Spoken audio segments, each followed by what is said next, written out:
dari tentang mendefinisikan requirement. Jadi sama seperti membuat suatu sistem, sistem informasi, software, aplikasi, itu pasti tahapan awal yaitu mendefinisikan requirement.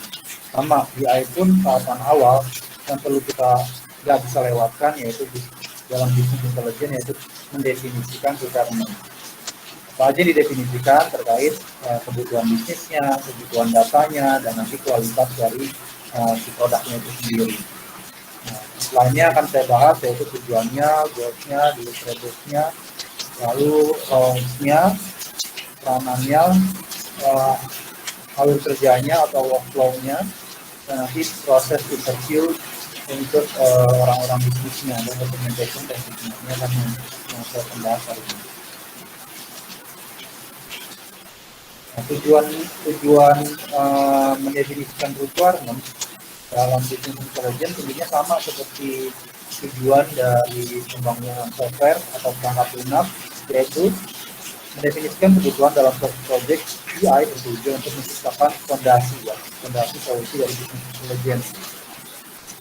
Terus mendefinisikan kebutuhan dapat dilakukan dengan mendokumentasikan perencanaan yang dilakukan sama seperti software, perancangan software, perancangan perangkat lunak, yaitu dalam melakukan pendefinisian kebutuhan pasti akan ada dokumentasi. Tujuannya apa sih dokumentasi itu? Ya akan agar setiap kebutuhan dari klien, dari stakeholder, dari pemangku keputusan itu semua terdokumentasi. Ya, jadi kebutuhan yang ingin diciptakan itu, yang ingin diselesaikan dalam pembuatan BI itu dapat tersampaikan dalam dokumentasi. Ini ya, jadi sama seperti pembuatan software, tujuannya itu menciptakan fondasi solusi dari BI itu sendiri. Nah, di sini tim pengembang BI menggunakan requirement atau kebutuhan ini untuk merancang, mengembangkan, dan menyebarkan sistem BI. Nah, biasanya seorang bisnis analisis yang menangani tahapan ini. Jadi pada tahapan pendefinisian kebutuhan itu dilakukan oleh siapa orangnya, yaitu bisnis analisis, atau kita sebut namanya BA, ya, bisnis analisis. Jadi dia apa ya, seperti perantara lah. Jadi ada ada tim pengembang BI, orang IT-nya lah, orang teknologinya. Jadi ada orang teknologinya, orang BI-nya. Nah, di sini ada orang bisnisnya nih. Ya. Nah, BI itu apa? BI itu di sini di antaranya. Dia perantara antara bisnis dan orang teknologi. Ya. Nah, kenapa? Karena biasanya orang IT itu, orang software itu, mereka komunikasinya itu sulit ya. Kalau langsung dari orang teknologi ke orang bisnis itu komunikasi sulit. Jadi menggunakan bahasa yang berbeda lah yang tidak dipahami orang bisnis. Sama, begitu pula orang bisnis dan mengkomunikasikan yang tidak dipahami orang baik. Makanya perlu ada orang bisnis analisis yang paham terkait bisnis dan juga dia paham sedikit tentang TI. Dia paham produknya, paling nggak dia paham produknya, nggak mesti dia paham mengembangkannya seperti apa. Ya, jadi biasanya yang menangani pendefinisian requirement itu adalah orang disebut orang bisnis analis. Oke, bisa dipahami?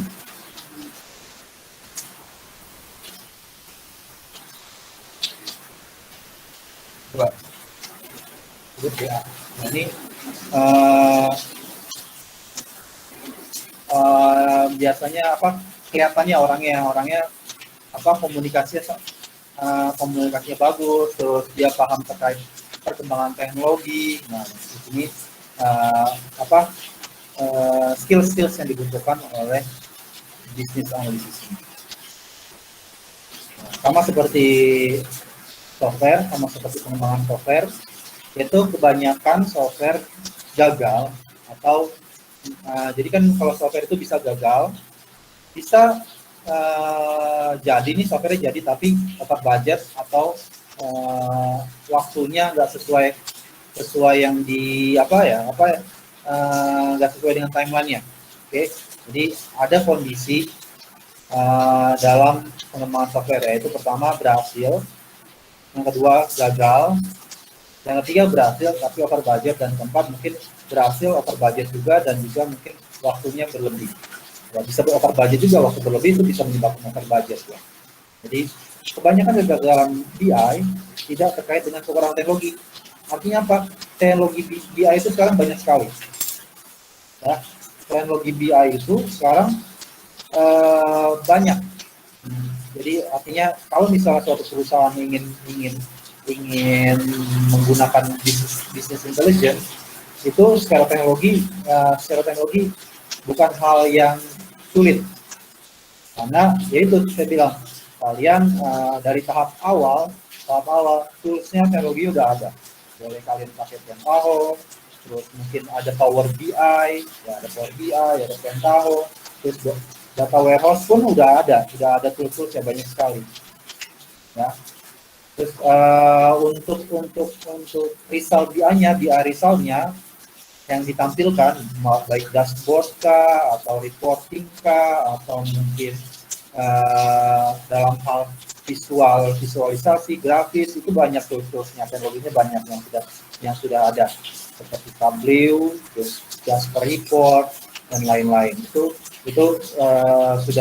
sudah banyak sekali ya sebenarnya. Jadi itu bukan hal yang menyebabkan proyek BI itu gagal. Melainkan apa? Melainkan kegagalan memenuhi harapan atau kebutuhan. Oke, jadi artinya apa nih? Mendadak menjelang akhir proyek BI. Jadi proyeknya udah jalan, mungkin udah hampir beres, udah hampir selesai. Suara saya gimana sekarang kondisinya? Masih terdengar jelas, Pak. Jelas ya. Jadi proyeknya udah jalan, udah mau selesai. Terus pas menjelang akhir proyek BI, baru kebutuhan tuh muncul. Kan saya pengennya kayak gini, gitu. Terus orang yang mengembangkannya kok nggak bilang dari awal, nah gitu. Kan salah-salahan akhirnya kayak gini kondisinya, realitasnya kayak gini, gitu ya. Jadi makanya kenapa sih perlu didokumentasi agar nggak salah-salahan. Ini dokumentasinya sesuai kebutuhan sudah saya tuliskan.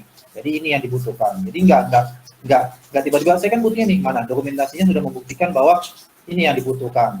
Kalau misal lewat dari kebutuhan yang kita sepakati, ya beda lagi seperti itu. Jadi makanya ini perlu dilakukan, defining requirement atau mendefinisikan kebutuhan. Mendefinisikan kebutuhan apa ya? Lewat dokumen-dokumen SRSK, itu kalau misalnya software specification requirement, itu kan dokumentasi untuk mendefinisikan kebutuhan. Jadi bukan hal teknologinya. Oke,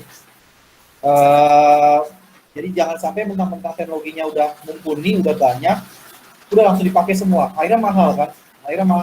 Padahal yang dipakai itu enggak semuanya. Itu bisa juga kayak gitu, over budget. Ya kan, tools BI kan rata-rata berbayar. Misalnya Power BI bayar, kalau misalkan lihat. Pentaho pun sebetulnya berbayar, kalau misalkan Tableau juga berbayar. Nah, jangan sampai kebutuhannya seperti apa, nggak terlalu banyak, tapi dipakai semua. Akhirnya apa yang terjadi? Over budget. Yang dipakai hanya sedikit fitur aja.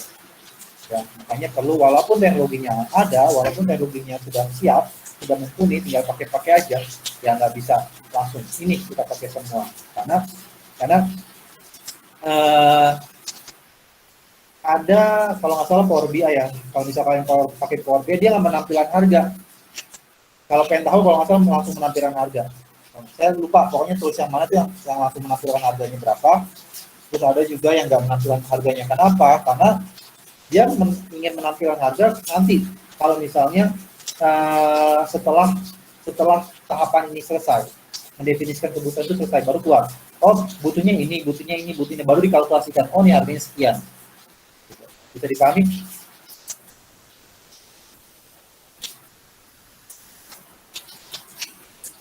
Pak. Saya. Nah, ini kesalahan umum yang sering terjadi dalam mendefinisikan kebutuhan. Nah, mereka nggak cukup detail untuk memperjelas apa yang dibutuhkan dan diharapkan. Jangan jadi untuk mendefinisikan kebutuhan jangan hanya formalitas ya, artinya ketemu ngobrol terus ditanya langsung maunya apa dia maunya sistemnya pengen menampilkan report apa, itu langsung to the point kayak gitu, nggak bisa yang kayak gitu. Jadi langsung misalnya tidak cukup detail, jadi kalau pas interview orang BA-nya atau bisnis analisnya itu langsung nanya pengennya reportnya keluarnya apa gitu. Ya kayak gitu, jangan langsung kayak gitu. Jadi tanyalah dari detail, dari yang permasalahannya apa nih, permasalahan perusahaannya, dari permasalahan perusahaannya. Oh, permasalahan perusahaannya kita punya banyak departemen dan datanya itu terpisah gitu, terpisah banyak database nggak terintegrasi ya, berarti kan ada tahapan awal, berarti harus kita kembangkan dulu nih dari tahapan awal, integration dulu. Terus apa? Itu kita kesulitannya apa? Kesulitannya itu kita nggak bisa menampilkan data-data yang saling berhubungan gitu. Ya kan dari situ. Jadi jangan langsung pengen yang langsung to the point. Mau report yang seperti apa? Gitu. Jangan kayak gitu. Jadi tahapannya betul-betul gali kebutuhan dari si klien. Mereka kadang-kadang membatasi fokus hanya kebutuhan bisnis saja, gitu yang kebutuhan bisnis. Nggak dari itu permasalahan betul-betul yang permasalahan yang paling mendasar. Nah, mereka tidak menyempurnakan kebutuhan saat proyek berubah. Mereka tidak melibatkan orang-orang ahli sebagai BI designer atau developer. Nah, ini yang kadang-kadang jadi masalah juga nih. Ini sangat menjadi masalah gitu. Sangat menjadi masalahnya yaitu bisa jadi menyulitkan developer dan BI designer. Kadang-kadang orang bisnis ketemu orang BA, bisnis analis ketemu. Nah, yang jadi masalah dia orang BA itu nggak ngelibatin nih si developer dan designer. Orang BA-nya iyain aja. Ada tuh, misalnya orang bisnis saya pengen kayak gini, orang BA-nya iya, bisa. Sistem kita bisa kok, orang-orang developer kita. Ternyata pas ketemu orang developernya, nah tools itu belum ada. Harus dikembangkan, berarti salah untuk mendefinisikan kebutuhan dari BA-nya. Makanya jadi si BA itu nggak cuma ketemu orang bisnisnya, tapi harus dikomunikasikan juga dari BA ke orang BI designer dan developer. Bisa nggak dibuat kayak gini gitu, budgetnya betul nggak kayak gitu, tapi orang yang betul-betul menentukan budgetnya orang BA-nya, bukan orang developernya gitu. Nah, mereka membuat kembali sistem yang ada dengan, nah ini saya bilang bahwa ada plus minusnya kita mengembangkan kembali sistem yang ada. Jadi kita saya kan bisa gitu mengembangkan bisnis intelijen gitu, kita buat sendiri gitu. Nah, akhirnya itu tadi mendefinisikan yang salah, akhirnya ya efisien. Padahal ada alternatif lain, ya kita bisa gunakan sistem-sistem yang udah ada. Ya, kita ya bisnis intelijen itu nggak mesti kalian buat sendiri itunya, bisa aja sih buat sendiri. Misal saya jago Python Pak, saya pengen bikin bisnis intelijennya saya kembangkan dari awal pakai Python, ya silakan aja gitu, silakan aja. Jadi nanti software buat saya itu bagus banget kayak gitu. Kalau bisa mengembangkan produk bisnis intelijen terus digunakan itu sangat bagus. Nah, tapi lihat karena apa? Karena kebutuhan bisnis sekarang sangat cepat. Artinya orang bisnis pengennya kayak gini. Kalian kembangkan, saya bisa kembangkan kayak gini tapi 2 tahun. Jangankan 2 tahun, baru 3 bulan 6 bulan bisnisnya sudah berubah gitu. Jadi nggak bisa nunggu gitu, nggak bisa nunggu. Paham? Jadi harus ada apa ya? Perkiraannya gitu. Kalau misalnya kalian mengembangkan bisnis intelijen dalam waktu yang lama bisa gitu. Tapi ingat kebutuhan bisnis itu berubah dengan cepat sekarang ya. Era disruption ini kan perkembangan bisnis sangat cepat, nggak bisa nunggu gitu. Ya, inilah solusi lain ya, kalian bisa beli tools yang sudah ada seperti yang itu Power BI, Pentaho, Tableau, dan lain-lain. Dan perusahaan pasti kalau mau ke arah bisnis intelijen ya sudah harus siap budgetnya untuk membeli license produk-produk tersebut. Kalau mau mengembangkan ya silakan, tapi itu resikonya.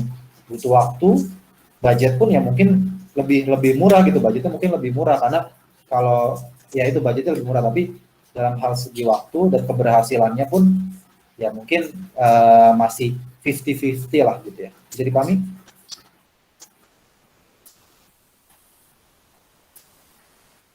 Bisa dipahami? Bisa, Pak. Nah, ini suara saya jelas ya? Jelas, Pak. Jelas, Pak. Ya, ini saya pakai ini, saya aktifin. Kalau saya aktifin kamera, ini enggak? Kalau saya putus-putus nggak? Lancar, Pak. Lancar. Karena kalau misalnya saya aktifin kamera, saya ketahuan nih Google Meet-nya tuh nyala apa enggak. Nah ini ya dokumentasi. Jadi mendefinisikan kebutuhan jangan hanya ada di kepala kalian.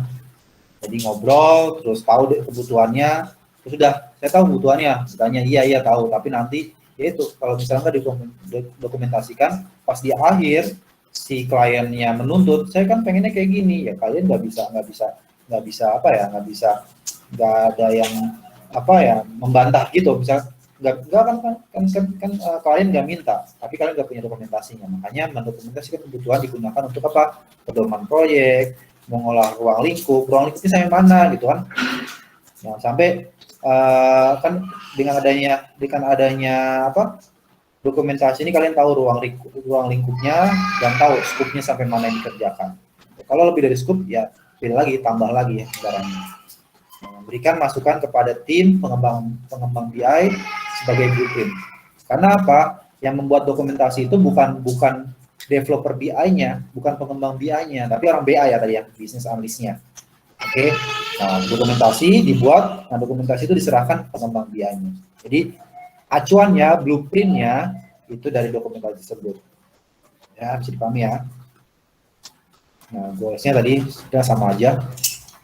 Mendefinisikan kebutuhan-kebutuhan, mendefinisikan sekumpulan kebutuhan yang digunakan untuk merancang, membangun, dan mengimplementasikan solusi BI dalam jadwal dan anggaran proyek yang disepakati. Jadi proyek itu berhasil apa? Kalau kebutuhannya sesuai, jadwal dan anggarannya dan kualitasnya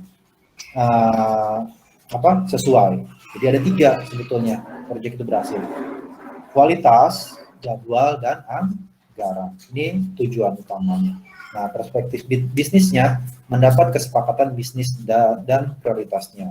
Dan perspektif teknologinya ya ini menetapkan 3 pilar BI. Jadi kalian harus paham 3 pilar BI. Jadi 3 pilar BI yaitu model datanya, integrasi data, dan proses analisisnya. Ini 3 pilar BI. Tujuan kedua agar tim BI dapat menjalin hubungan kerja dengan para sponsor, stakeholder, dan pihak-pihak lain yang mendukung proyek BI. Jadi nggak kerja sendiri ya.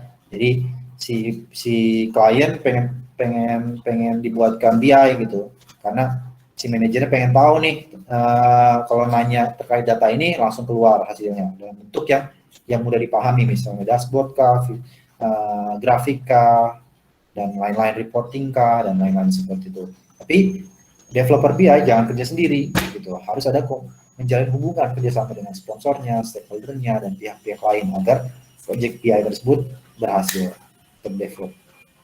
Nah, ini fase ini merupakan jembatan antara mendefinisikan ruang lingkup proyek dengan perancangan model data, integrasi data dalam proses ini apa ya?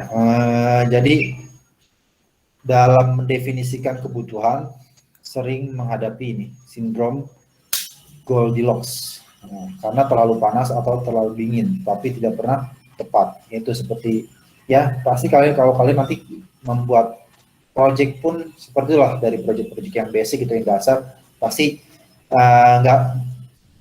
nggak selalu pas lah, nggak selalu pas yang diminta oleh si klien gitu. Gimana biar nggak terlalu panas atau nggak terlalu dingin, artinya sedikit tepat lah, yaitu harus kalian komunikasikan terus. Kalian buat prototyping, kalian komunikasikan sudah betul belum, terusnya. Jadi setiap ada pengembangan apa, kalian ketemu dengan kliennya, presentasikan dan tanyakan apakah ini sudah sesuai atau belum. Jadi terus dikomunikasikan. Makanya tadi dibilang bahwa di sini apa, merupakan jembatan ya, merupakan jembatan antara mendefinisikan ruang lingkup proyek dengan perancangan model data, integrasi data, dan proses BI. Nah, ketika terlalu panas atau proses kebutuhan mengalami kelumpuhan analisis, menghabiskan waktu yang terlalu lama dan terlalu birokratis. Pendekatan ini menekankan pada penyelesaian daftar periksa dokumen daripada mendapatkan konten yang tepat untuk membangun solusi BI tepat waktu dan sesuai anggaran. Nah, ini ketika terlalu dingin, kebutuhan terlalu tinggi, sehingga menciptakan ambiguitas baik dari sisi bisnis maupun orang-orang pengembang BI. Sebentar ya, teman.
Ya, mulai lagi ya. Nah, jadi suara saya jelas? Siap, jelas Pak. Jelas ya. Nah, fase proyek ini membutuhkan banyak interaksi ya. Jadi banyak interaksi antara tim bisnis intelligence dan orang-orang dari kelompok bisnis dan IT lain. Nah, ini mungkin saat ketika tim BI merasa keluar dari zona nyaman karena banyak kegiatan melibatkan orang dan politik daripada teknologi. Artinya orang BI itu sebetulnya orang IT ya, orang IT, tapi dia memiliki kelebihan komunikasi. Jadi biasanya kan orang IT developer itu komunikasinya kurang, tapi orang BI itu dia ngerti teknologi dan juga komunikasinya cukup baik. Tapi ya dia harus sebetulnya dia orang IT, tapi makanya di sini akan merasa keluar dari zona nyamannya karena banyak kegiatan yang melibatkan orang. Jadi ketemu orang, makanya sebetulnya dia keluar dari zona nyamannya. Di sini katakan ketika tim BI merasa keluar dari zona nyamannya karena banyak kegiatan yang melibatkan orang-orang dari politik daripada teknologi. Pas fase ini ya, makanya ini belum ke arah mendevelopnya. Jadi apa sih kebutuhannya, apa sih kebutuhan si klien, makanya orang BI itu lebih mengandalkan kemampuan untuk berkomunikasinya. Nah, yang memimpin ininya yaitu tadi bisnis analisnya. Nah, ini selain bisnis analis ya, selain BA, apa aja nih, siapa aja yang meliputi dalam proses mendefinisikan kebutuhan. Nah, ini lebih ke arah teknologinya, orang-orang IT-nya. Orang BI itu sebetulnya itu orang yang paham teknologi dan juga memiliki kemampuan komunikasi dan paham bisnis. Tuh, jadi terlihat beda kalau misalnya kalian nanti kerja ketemu orang programmer gitu, ketemu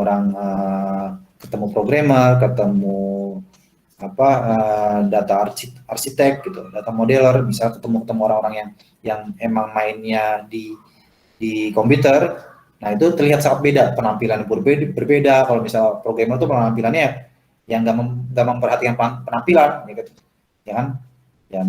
Kalau orang bisnis analis, yaitu kalian lihat nanti kalian lihat bedanya, yaitu akan memperhatikan penampilannya. Karena apa?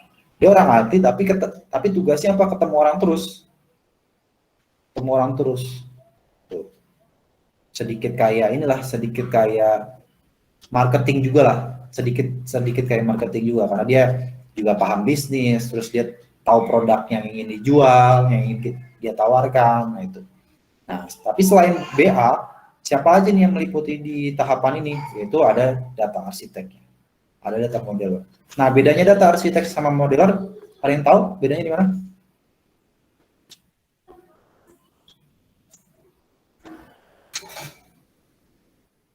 Belum tahu, Pak.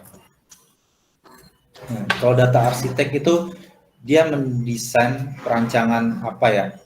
Data levelnya itu apa ya? Dia merancang ininya nih. Misalnya apa yang dibutuhkan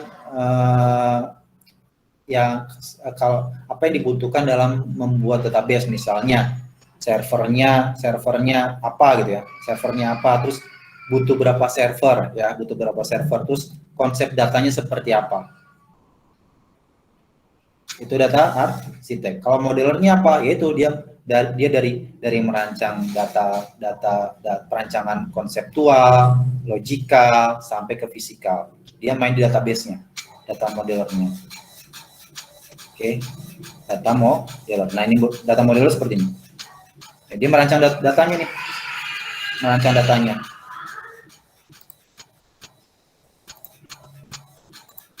Oke, bisa dipahami?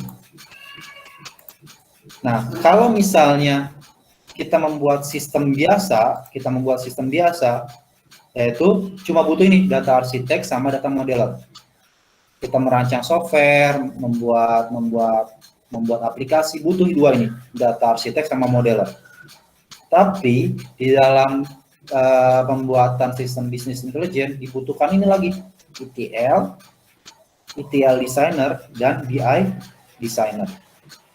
Tambahan ini ada ETL designer sama BI designer. Bisa dipahami? Tentang data arsitek berarti dia kayak lebih luasnya gitu ya? Suaranya kecil. Tes sekarang udah kedengeran nggak? Ya, udah. Ya. Yang data arsitek itu berarti dia kayak requirement-nya gitu atau keseluruhan dia, Pak? Lebih ke apa ya? Perancangan server database-nya. Jadi sebetulnya kalau misal kalian nanti membuat sistem yang besar gitu, itu nggak cuma memikirkan satu database. Kalian harus memikirkan, kalau misalnya database yang ini mati, database ini mati, kalian harus beri pikiran juga nanti yang mensupport misal database ini mati di dalam server yang mana. Itu juga kalian pikirkan ini, database, server, mungkin di sini ada mirror database. Jadi kalau misal database yang mati, ini tidak sini. Nah, perancangannya seperti itu diperhatikan. Nah, di sini tugasnya siapa? Data arsitek. Jadi kalau misalnya kayak misalnya arsitek suatu rumah kan, itu misalnya dia menggambarkan tata letaknya kamar di mana, terus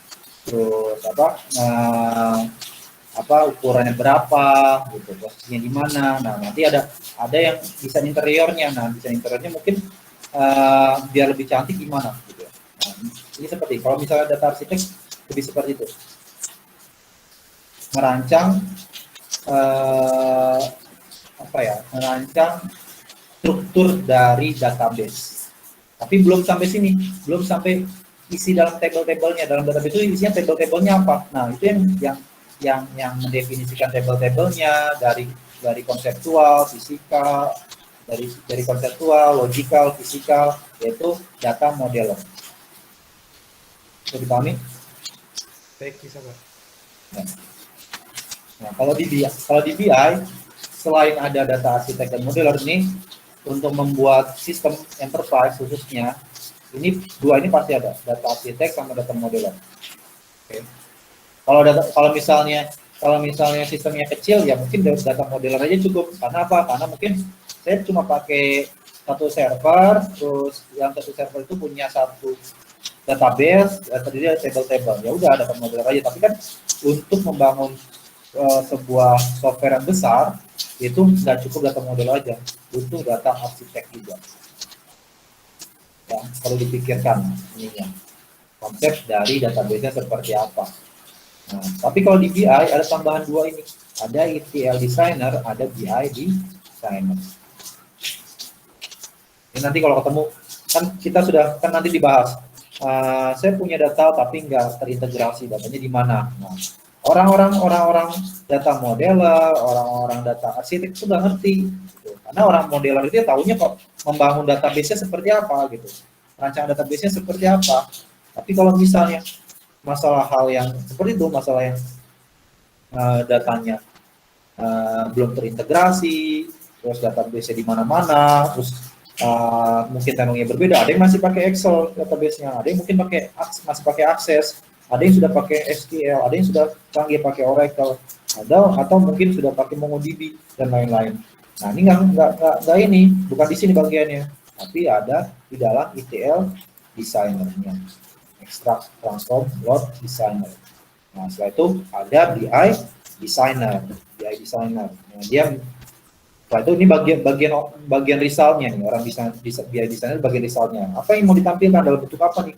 Oh, grafisnya seperti ini, seperti itu. Misalnya menjawab pertanyaan-pertanyaan apa di dalam requirement, ingin melihat penjualan tertinggi dalam 1 tahun. Oh, saya pengen berarti BI designer merancang tampilan yang sesuai itu dalam bentuk grafik seperti itu. Nah, ini makanya selain BA dalam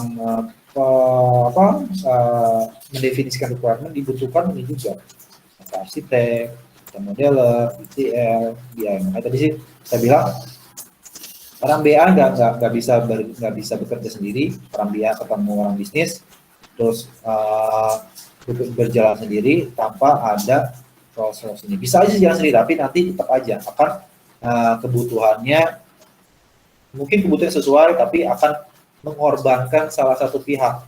Mungkin mengorbankan data arsiteknya karena servernya mungkin belum siap, belum bisa sampai saat seperti itu, atau mengorbankan data modelernya, atau mungkin mengorbankan ininya ETL designer karena betul-betul datanya itu banyak dan tersebar, dan data integrasi yang saya bilang datanya bisa jadi menggunakan teknologi database yang berbeda. Hanya perlulah komunikasi dari orang bisnis ke bisnis analisis ke ini. Bisa dipahami? Karena orang BI itu nggak paham nih data arsitek gimana, data model gimana, ETL gimana, dia gimana tahu. Dia tahunya produknya bisa kayak gini, bisa kayak gini, bisa kayak gitu. Bisa dipahami? Mau tanya Pak, kalau data arsitek itu berarti yang seperti yang ini ya Pak, membangun desain sistem terus ada semacam load balancing seperti itu ya Pak? Ya, betul. Nah, terima kasih. Tadi saya juga rada sulit menjelaskan, tapi terima kasih diperjelas oleh Rafa ya. Oke Pak. Ya, betul. Dia kan nggak main di table kan? Ya, dia nggak main table, tapi dia di bagian situnya dia bermainnya. Paham ya? Bisa dipahami? Pak. Nah, ini ada lagi, tadi saya sudah membahas terkait roles-nya, ada workflow-nya. Nah, untuk membangun solusi BI, tim BI perlu mengumpulkan kebutuhan bisnis, fungsional, dan data dari bisnis dan TI secara rinci. Nah, apa aja nih kebutuhannya gitu ya. Tadi kan ini kan kita tadi udah banyak ngomongin penting mendefinisikan kebutuhan. Terus siapa aja yang mendefinisikan kebutuhan? Utamanya ada di BA, tapi dia nggak kerja sendiri. Gitu. Dia perantara antara orang bisnis, stakeholder, terus mungkin tadi ada sponsor dan memperantarai juga ke orang teknologinya. Orang bisnis, dia perantarai orang bisnis dan ke teknologinya. Ya. Tapi apa aja nih yang perlu dikumpulkan? Apa yang perlu dikumpulkan nih? Kebutuhan apa aja sih yang perlu dikumpulkan? Nah, coba sebelum saya melanjut ke slide berikut, kira-kira kebutuhan apa nih yang perlu diketahui? Perlu diketahui dalam membuat bisnis intelijen.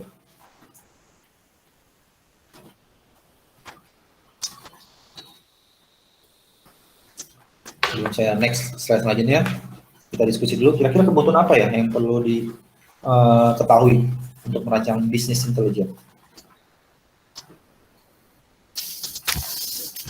Kebutuhan fungsional dan non fungsional kan gitu. Ya, kebutuhan fungsional dan non fungsional. Fungsional itu maksudnya apa ya? Karena lebih cenderung kepada solusi apa yang dibutuhkan oleh Ya, customer gitu. iya. Terus apa lagi kira-kira? Kalau itu kan kalau fungsional tuh lebih ke ya bisa sih fungsional karena kan ini kebutuhan software juga.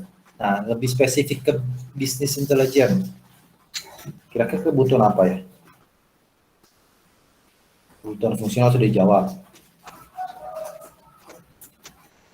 Nah, ini tentunya kebutuhan datanya, kebutuhan data dari bisnis. Nanti tadi ada gambarannya apa aja kebutuhan-kebutuhan yang perlu kita gali gitu ya.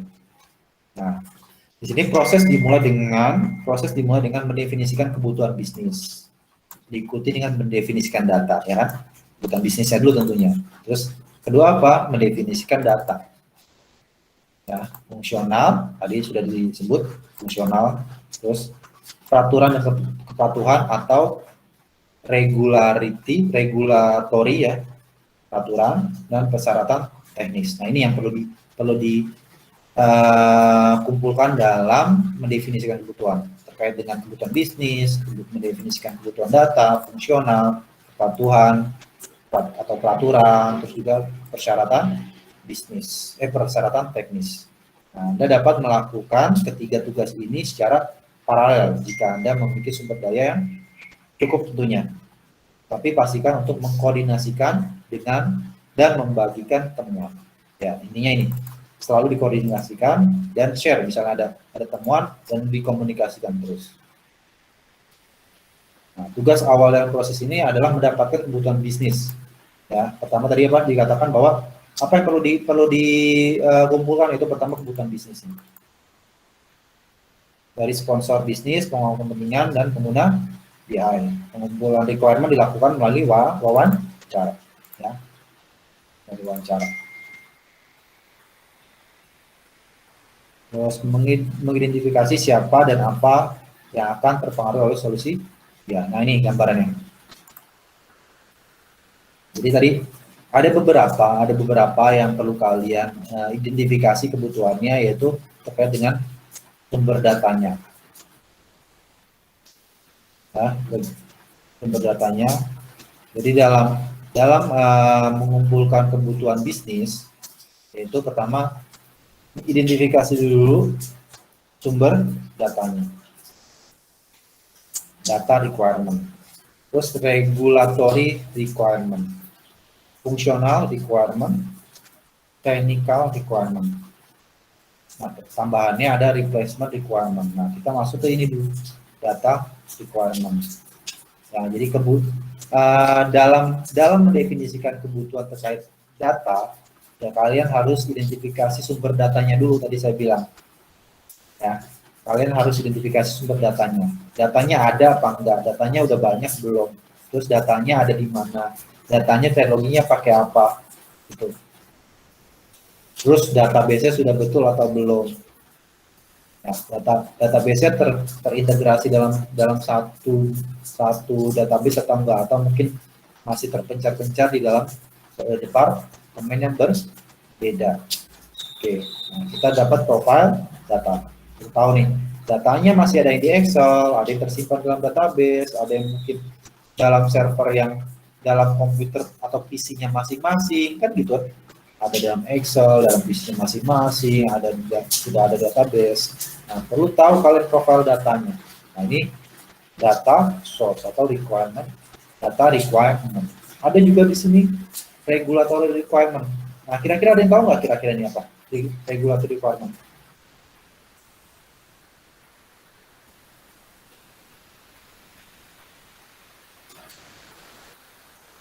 Nggak tahu, Pak.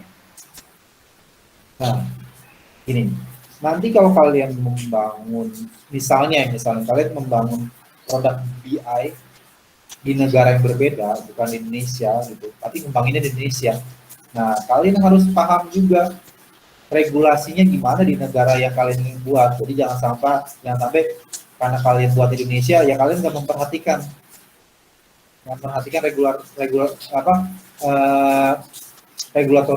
regulasinya gimana. Misalnya pajak. Ya, kalian nggak tahu sistem pajak di luar gimana. Jangan-jangan nanti kalian memperhatikan pajaknya seperti itu. Ya. Jadi harus pelajari juga regulasi perusahaan. Yang paling kecil regulasi perusahaannya seperti apa, gitu ya. Terus kalau kalian mengembangkan produk BI di beda negara, ya kalian paham juga regulasi di negaranya seperti apa. Dan didokumentasikan, ini dokumentasikan juga, ya. Jadi selain data source, kalian juga harus mendefinisikan kebutuhan terkait regulasinya, peraturan perusahaannya, mungkin kode negara peraturan di negaranya, terus requirement kebutuhan, terus technical requirement. Nah, kita jelaskan satu-satu. Bisa dipahami? Nah, ini saya bahas dari data. Tadi kan ada data. Nah, kita data. Business requirement harus cukup detail untuk mengidentifikasi sumber data atau disebut SOR, System of Record, seperti aplikasi, database, atau apa yang diperlukan untuk membangun solusi BI. Ya. Tadi saya sudah jelaskan ini. Nah, tim BI perlu melakukan pembuatan profil data atau analisis source system untuk menentukan status kualitas data saat ini dan konsistensinya di dalam dan di seluruh source system. Tadi saya bilang bahwa kalian harus perhatikan sumber data, karena BI itu sama seperti machine learning, harus ada data. BI, data science, itu harus ada data. Jadi jangan sampai perusahaan tuh karena sekarang business intelligence lagi tren, saya pengen dong bikin produk BI gitu. Nah, ternyata pas kita lihat, pas lagi tahapan definisi requirement, datanya mana? Sekarang kita perusahaannya baru, tapi saya pengennya sudah menggunakan teknologi yang canggih gitu, misalnya BI, yang nggak bisa gitu. Nggak langsung kalian bisa buat BI-nya. Ya, buatlah dulu sistem informasinya, ya, buatlah sistem informasi yang baik gitu, dan database tersimpan dalam database tersebut. Nanti kalau database sudah banyak, barulah bisa dikembangkan produk BI-nya. Jadi di dalam tahapan ini kalian harus dapat mengidentifikasi sumber data atau disebut source-nya, system of record-nya. Ada lagi functional requirement. Tanpa detail lebih lanjut bagaimana pengembang BI tahu apa yang harus dibangun. Jadi ini persyaratan fungsional adalah deskripsi dari proses analitik. Jadi samalah seperti merancang sangat lunak. Jadi pasti ada functional requirement sama non-functional requirement. Nah, di dalam functional BI ini ya bisa mencakup ini use case-nya, siapa aja sih yang nanti memiliki akses ke dalam BI ini, siapa aja, terus dia bisa melakukan apa sih di dalam BI ini, workflow-nya, prosesnya, ya, alur kerja dalam proses analitiknya dan interaksi antar pengguna. Ini sepertinya sama lah seperti di dalam pengembangan software, ada workflow juga, ada use case-nya, tapi di sini lebih spesifik BI use case sama gaya analitis yang diperlukan. Oke. Nah, ini tadi saya bilang ada regulasi requirement. Nah, kepatuhan perusahaan terhadap undang-undang, peraturan, pedoman, dan spesifikasi akan bervariasi tergantung pada berbagai variabel termasuk negara, termasuk negara yang terlibat, industri, bisnis individu, dan jenis data. Hanya Nah, kadang-kadang ini terlewat juga gitu kalau kalian, ini umum ya, ini sebenarnya bukan di BI juga. Bisa jadi nanti kalian membangun software misalnya perusahaan di luar negeri gitu, perusahaan di luar negeri misalnya di Malaysia atau di Singapura, misalnya kalian buat e-commerce gitu ya, e-commerce. Ya, kalian karena kalian tahunya di Indonesia ya kalian membuat e-commerce sesuai dengan regulasi yang ada di Indonesia. Pas diterapkan di Malaysia beda lagi, nggak sesuai kebutuhan karena regulasi di negaranya berbeda. Sama BI juga seperti itu. Perhatikan juga regulasi di negaranya seperti apa. Mungkin ada regulasi di perusahaannya seperti apa. Baru kalian dokumentasikan ini regulasinya. Jadi nanti ada dokumentasi terkait regulasi. Ini regulasi ini. Jadi orang yang menggunakan BI tahu nih, oh regulasi seperti ini nih, seperti ini negara ini. Makanya nanti sesuai dengan kebutuhannya dari regulasi yang didokumentasikan.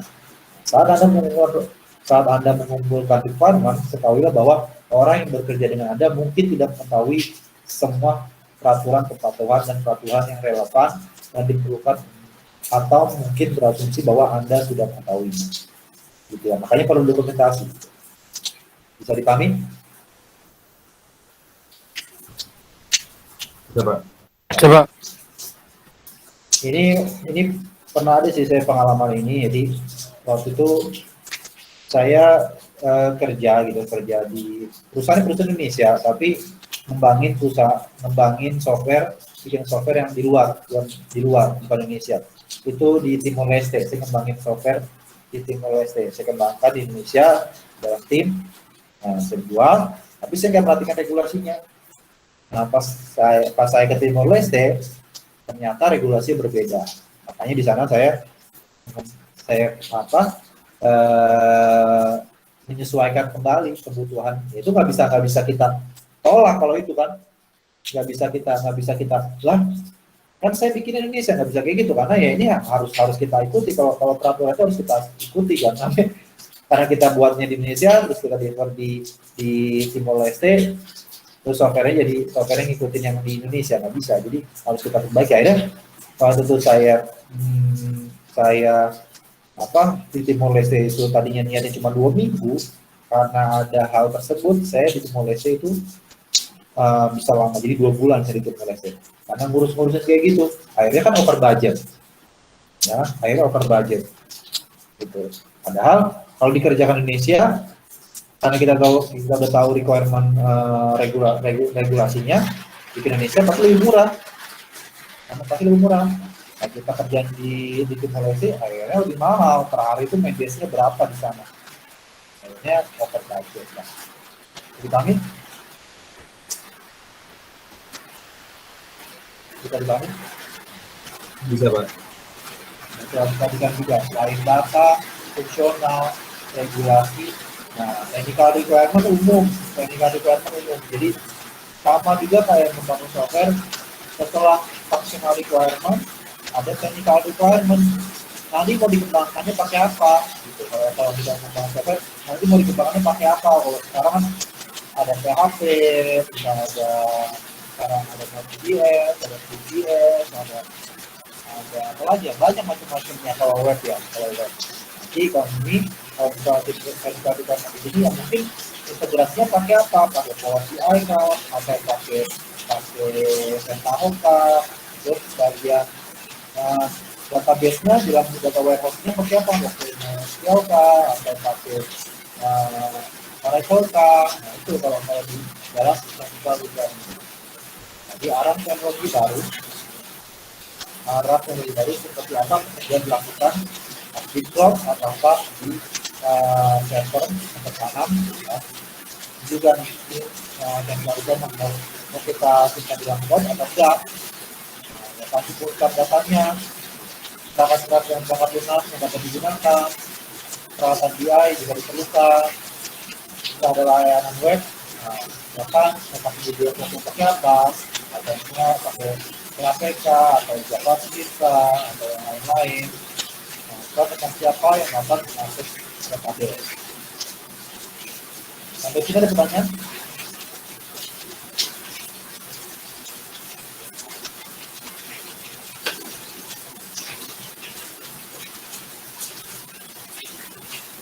Masih namanya?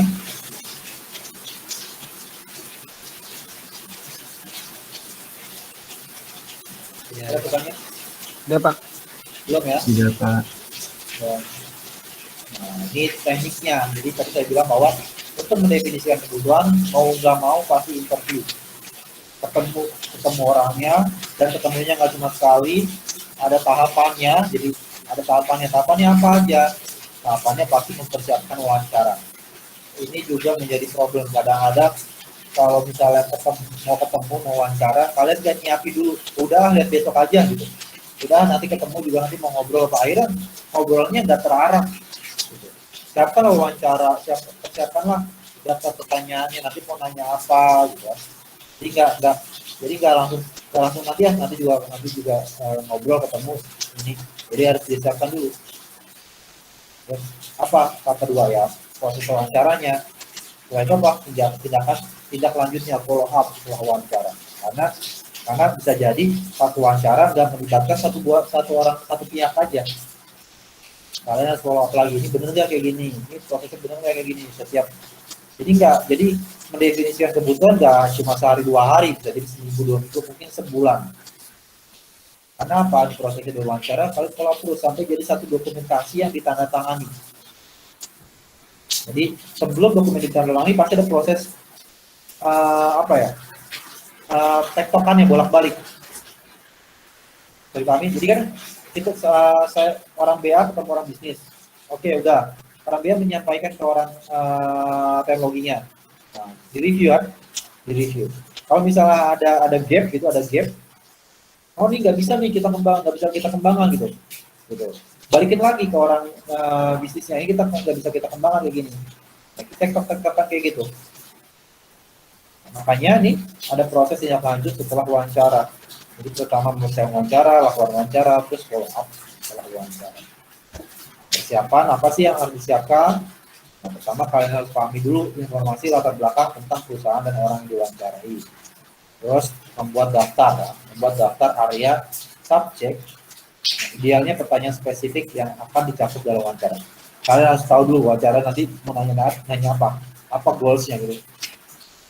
Supaya ya udah mengundang peserta dan memberikan informasi dari atas ini. Oke, nah setelah mempersiapkan wawancara, ini lakukan pewawancaraan. Ini harus kalian pahami bahwa apakah wawancara adalah diskusi satu lawan satu atau pertemuan kelompok. Agenda yang dipublikasikan dalam undangan rapat harus memandu pertemuan. Oke, nah penting untuk membuat catatan. Jadi saat berkomunikasi, ya kalian lakukan catatan, kalau enggak, kalian bawa rekaman. Kadang-kadang misalnya, Pak saya nggak bisa Pak, ngobrol sambil nyatet, ya udah rekam, sekalian nanti di rumah boleh dicatat, dirapikan. Seperti itu. Ini, masa bawa pelaku bisnis tidak tahu apa ini. Oke. Jadi saat mewawancara pebisnis, kesalahan umum adalah mengajukan pertanyaan terbuka seperti apa yang Anda inginkan terkait pelaporan dan analitik. Jadi jangan langsung to the point kayak gini. Apa yang Anda inginkan terkait pelaporan dan analitik? Jangan langsung kayak gini. Ini langsung. Jadi nggak dari akarnya gitu. Langsung dia. Kalau ini kan udah result. Udah result BI-nya. Kalau saya pengen pelaporan ini. Akhirnya apa? Ya udah yang ada di kepalanya laporan itu ya udah. Di deliver lah laporan itu pas sudah jadi baru kepikiran saya butuh laporan ini karena apa? Karena akar permasalahannya nggak digali gitu ya. Jadi pahami?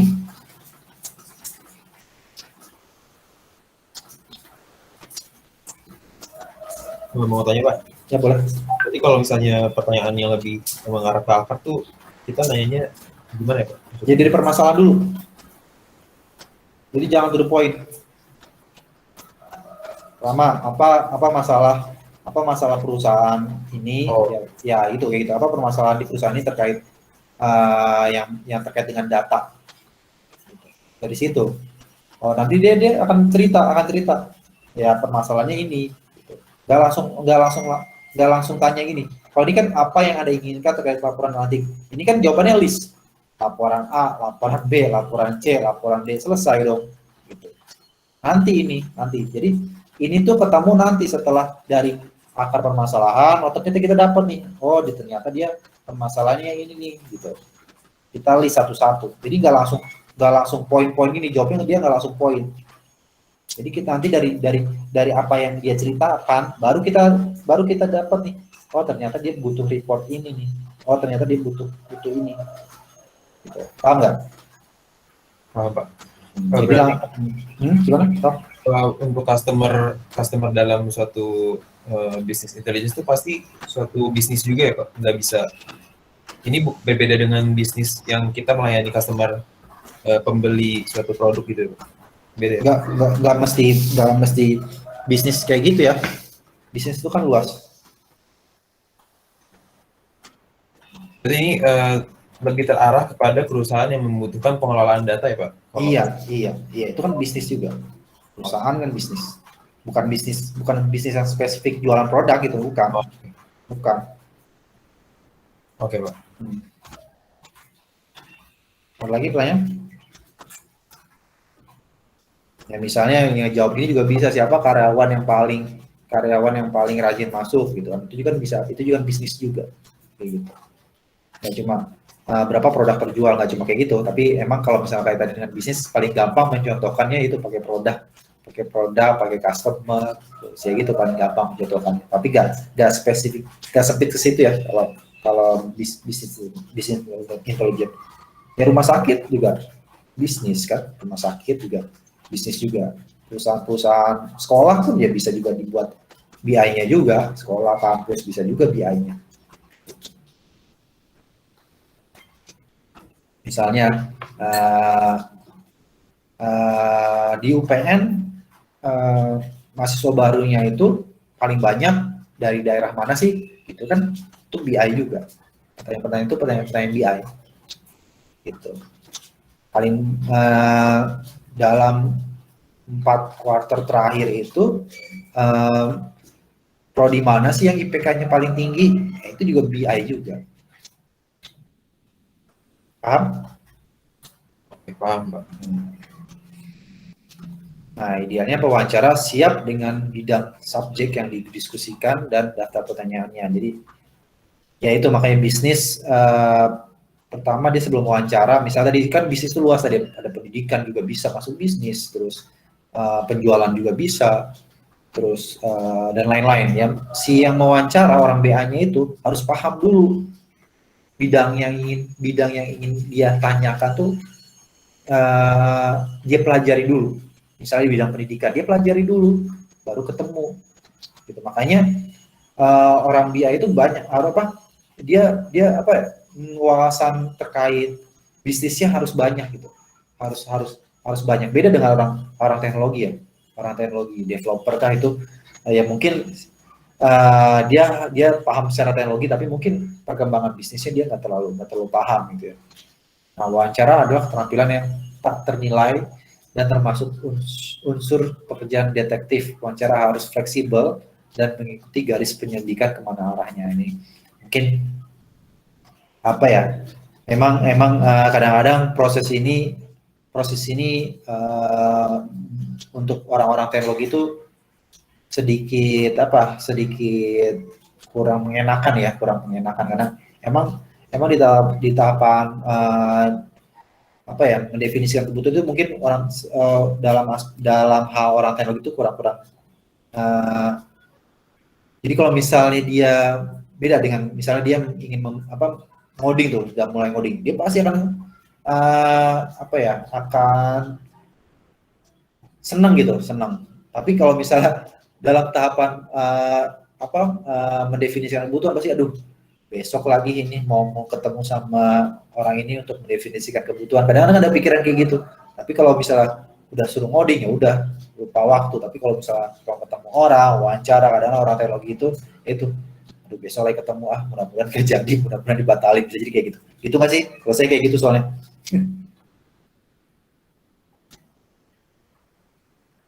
Tapi kalau misalnya ada yang misalnya asik besok ketemu ini nih pengen wawancara, berarti itu ada mungkin bisa jadi arah ke orang BA gitu.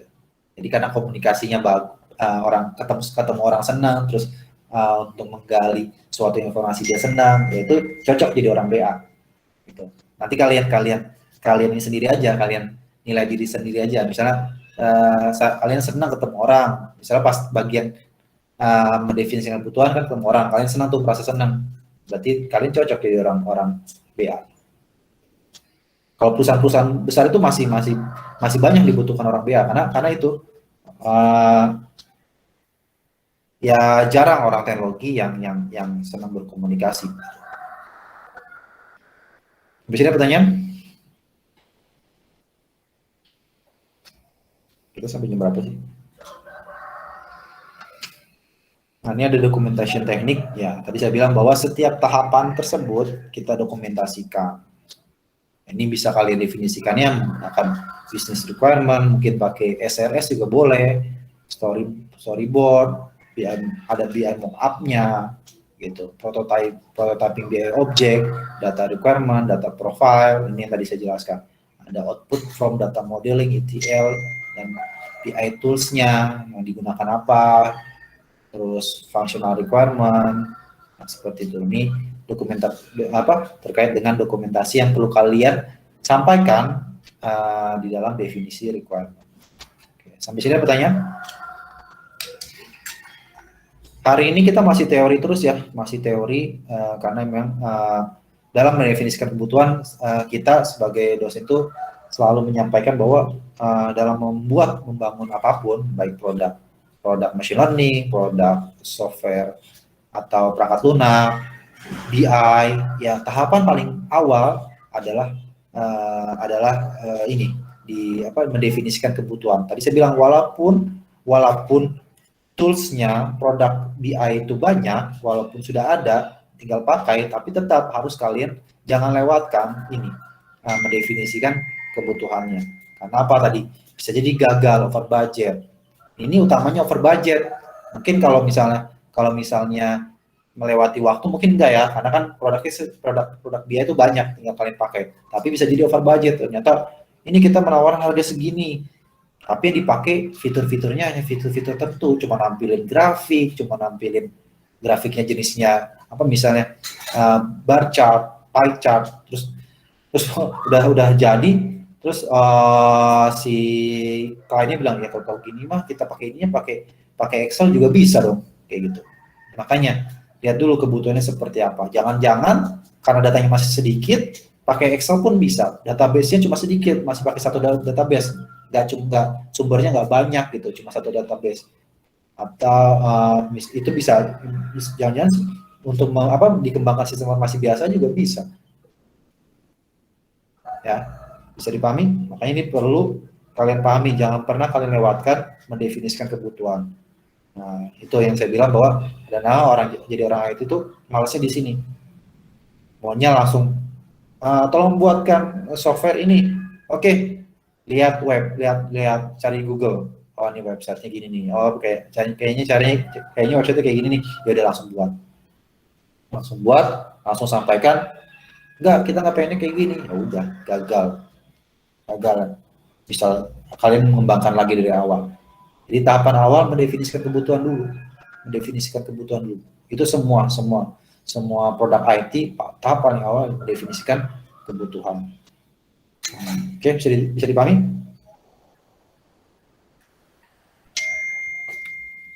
Oke, bisa Pak. Ada pertanyaan? Ada pertanyaan? Nanti harus ini kan minggu ini kelas besar ya. Harusnya pertemuan kedua dan 3 itu harusnya kelas besar, tapi Bu Wiwin itu berhalangan. Mungkin minggu besok itu kelas besar, minggu besok dan minggu besoknya kelas besar. Nanti pertemuan kelima baru masuk kelas kecil. Nanti banyak hal-hal teknis lah di dalam membahas business intelligence ini. Kalian cara nanti mengikuti dan kalian tahu nih, paham tools-tools BI itu apa aja yang bisa digunakan. Sampai sini ada pertanyaan? Mau tanya Pak? Boleh. Berarti kalau business intelligence ini dia biasanya solusinya itu berupa apa aja sih Pak untuk perusahaan tersebut gitu? Solusinya, Solusi yang bisa ditawarkan dari suatu konsep business intelligence itu apa gitu Pak? jadi kayak apa ya? Kan saya ngebahasnya ini ya, apa dari BI Result nih. BI Result tuh ada reporting, ada dashboarding, ada visual grafis. Nah, mungkin ada forecasting.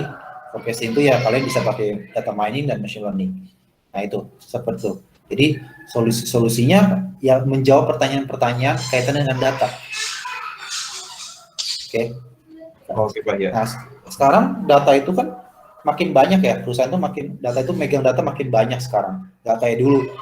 Mungkin kalau dulu data cuma disimpan dalam Excel, data disimpan dalam satu buah database aja. Tapi sekarang tuh satu perusahaan tuh punya database yang banyak, tersebar, teknologi berbeda. Nah, itu permasalahannya.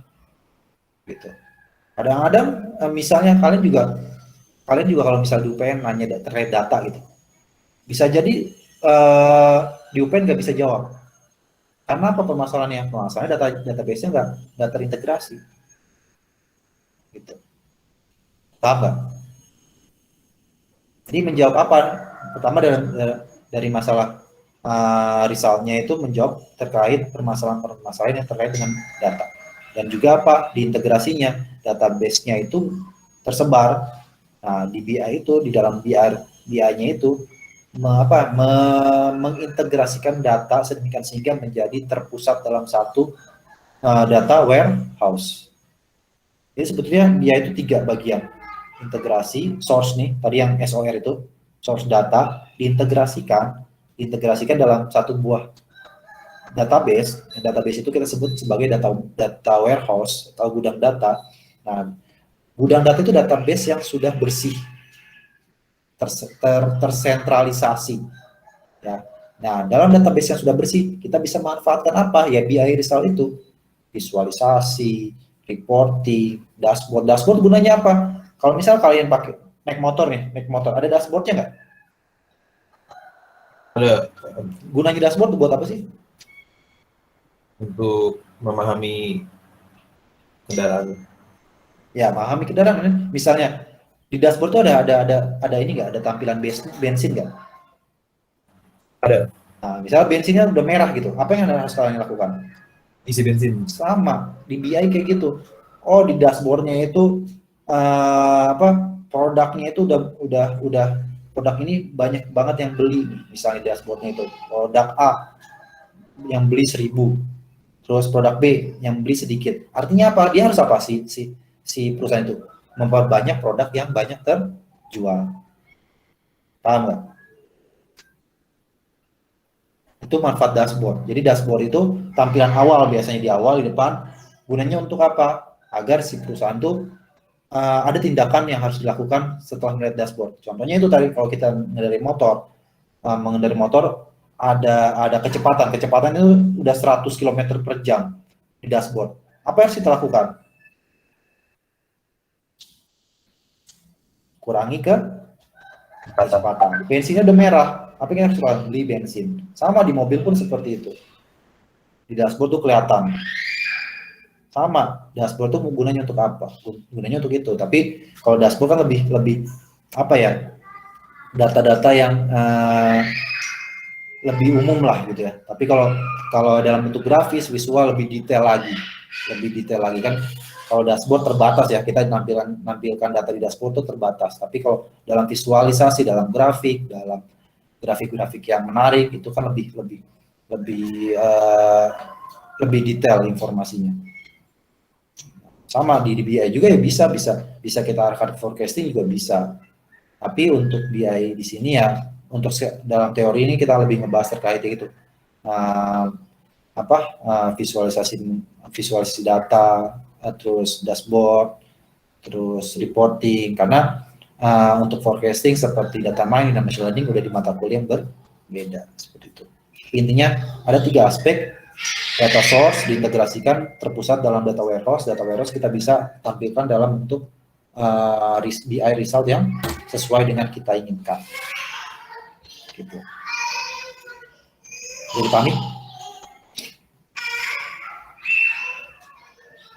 Bisa dipahami? Coba. Ya.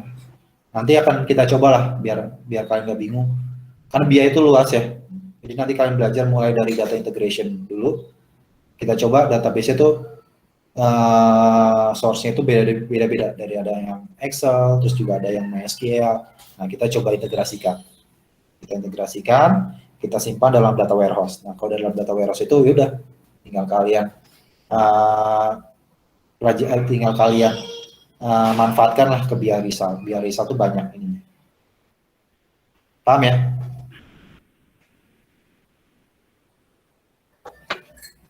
Ada pertanyaan lagi? Ada pertanyaan?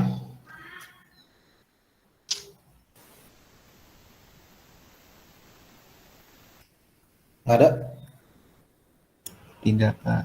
Nggak ada ya? Oke, kalau nggak ada pertanyaan, mungkin saya akhiri dulu pertemuan di hari ini. Kita ketemu lagi minggu depan, tapi minggu depan mungkin ada kelas besar dulu selama 2 minggu. Nanti kita ketemu lagi di kelas kecil. Dengan mungkin kalau kelas kecil kita sudah akan membahas dalam hal lebih spesifik ke teknis ya. Kita mulai masuk ke data integration karena tadi hari ini kita sudah bahas ke requirement. Nanti di kelas besar kalian lebih membahas ke modeling datanya, data warehouse, terus data modelingnya. Nanti akan bahas lebih itu. Setelah kalian paham data modelingnya, nanti baru data integrasinya. Nah, setelah UTS kalian belajar lagi terkait dengan BI misalnya, reporting, dashboard, sampai ke visualisasi dengan Tableau, atau mungkin nanti ada juga ke arah yang machine learning, ke data mining. Oke, demikian yang bisa saya sampaikan untuk pertemuan hari ini. Sebelum kita akhiri, mari kita berdoa, menetapkan kepercayaan masing-masing, berdoa dipersilakan.